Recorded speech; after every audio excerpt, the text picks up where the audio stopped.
Hey guys, and welcome back to this channel. In this video, I'll be showing you guys how you can color like an item all the same color, I guess.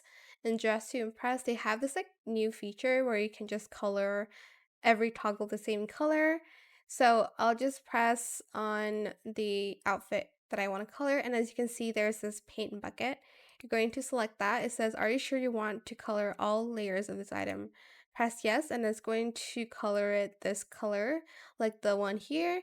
And for instance, you want it to be red. You're just going to press red first and then press this again and then press yes. And that is pretty much it, really. I hope it was helpful for you guys. Don't forget to like, comment, share, and also subscribe to this channel if you haven't done that already. If you have any more questions about this video, just leave it in the comment section down below. I'll try my best to answer them all for you guys. And if you found this video helpful, please click the thanks button as well. That is it. Thank you so much for watching. Bye.